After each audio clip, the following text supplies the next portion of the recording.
All right. Hello and welcome to another We Uplift TV moment. I'm Natalie from Healing Isis and from Whispering Energy. As you may remember, I've been talking with Jessie Thompson from the Olive Branch Center a couple of times before.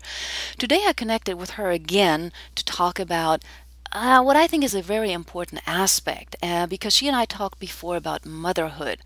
Jesse, we talked about motherhood, about you being a grandmother now, me being a mother, and how those experiences of motherhood, of having and raising children, likely influences our spiritual journey. How did it work out for you? What was the experience like of motherhood, which is, I believe, a huge part of our lives?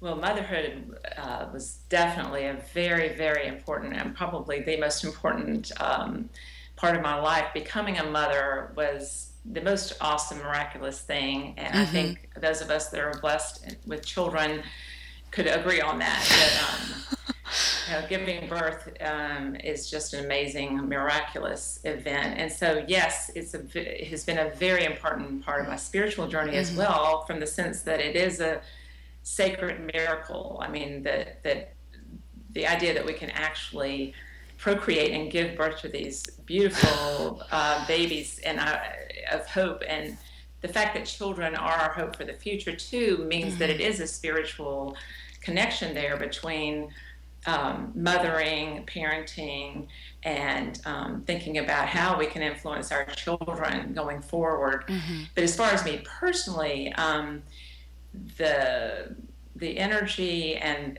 the love and the devotion that it takes to be a mother, I think all springs from a spiritual place in Hmm. me, and so I didn't say yet that I am the very, very, very lucky mother of three wonderful sons and whom I adore, and they're all grown up now, and I have a beautiful new granddaughter. So it's just a joyful time, Hmm. and motherhood was such a joyful, and still is, even though they're grown up, it's still such a joyful thing. So, having been a stay-at-home mom for so many years, I devoted a lot of time, to that effort, Hmm. and I don't even want to call it an effort because it was just a labor of love, being a mom and nurturing, and just helping usher them into each stage. It was just a joyful, very you know blessed time, and I did a lot of grieving, when the last one left the nest, I because don't even want to it think was. about that yet. I'm sure you don't, and unfortunately, it goes by so fast. You'll be Yeah. thinking about it, before you know it. Um, but anyway, they continued, as I said, to be a Hmm. very important part of my life, and a very important motivator too, to want to change the world, to do what we can. Obviously, each person has a part. It's not up Hmm. to just a small group of us, but Right. I think children and having children and being a parent motivates us to want to, listen to the call that's being given to us to make a difference in our world, and to help usher in this new shift that we all feel that is coming. I think So I hope that answered your question. it does, it does. And you use the term that, before I was a mother, I understood it, but now I resonate much more deeply with it. And that's sort of like the miracle of having a baby because you said you're a stay-at-home mom, and I think, I mean, I'm working, but I'm lucky enough to be home enough that I can really witness all the little miracles. And to me, it's a miracle just to see how the baby develops from one day to the next. And it all seems so perfect. I mean, all of a sudden they begin to move their fingers and they look at their fingers. And the next thing is they move their feet and everything just falls into place naturally. And I just think It's that's, amazing. yeah. So the miracle, I think, sometimes as parents, we might be even more prone to witness the miracle and to be open to it because we see it every day. So maybe that helps also in the connection to spirit.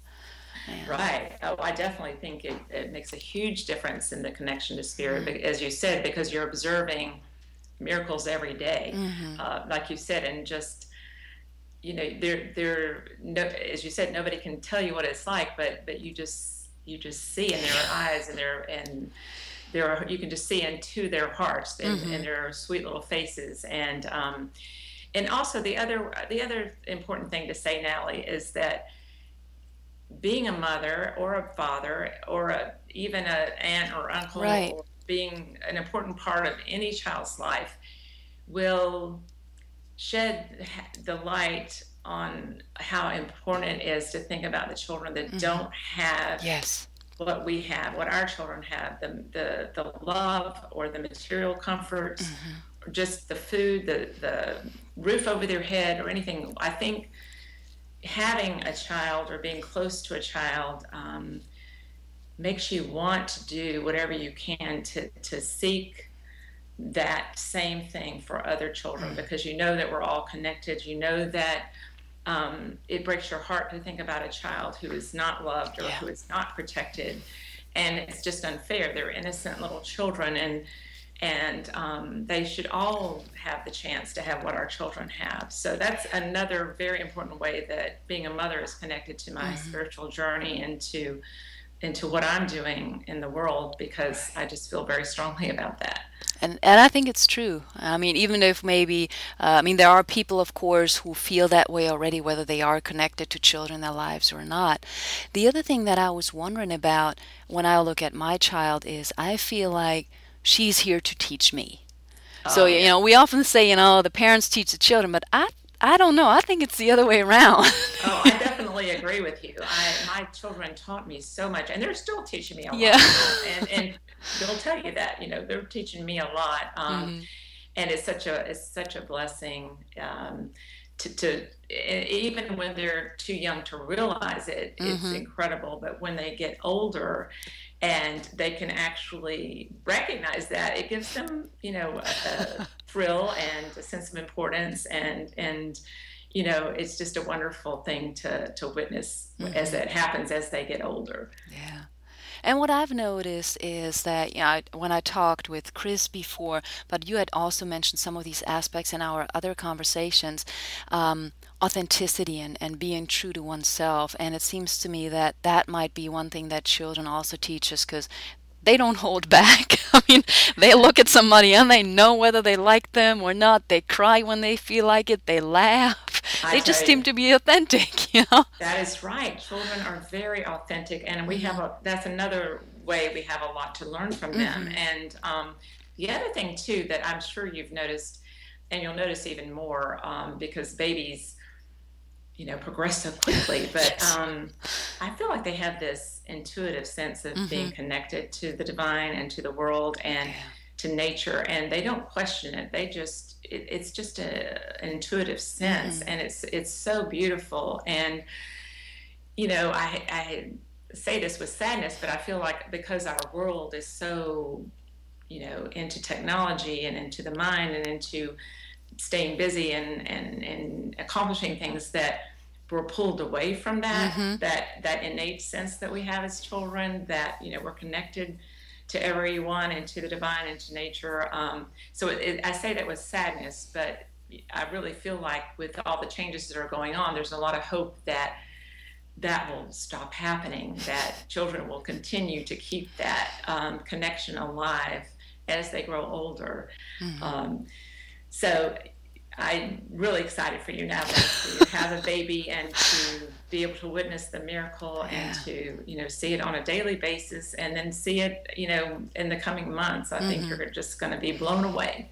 I already am. And I think what you just said gives really a lot of hope because it seems that, on the one hand, children often that are coming in now are hanging on more to their intuition, but I think they're also teaching us to go back and be more childlike in that sense, which I think is really crucial. Like you said, inclusion for the Olive Branch Center.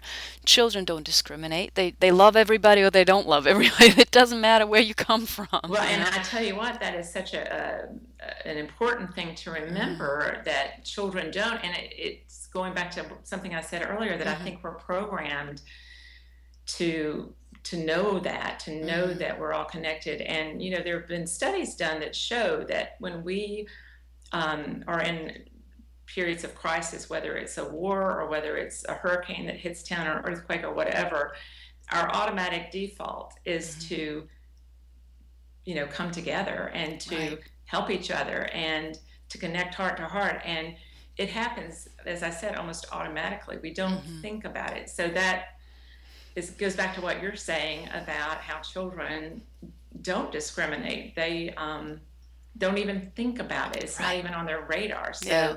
Um, so that just it does show you that I believe is the way we're all supposed to operate. And Hmm. unfortunately, we get pulled away from it as we go into quote the real world. But there is still a lot of hope that we can learn from the children, and hopefully return to that place where we feel that connection more and more, and are led to be naturally inclusive and naturally um, heart connected to everyone around us.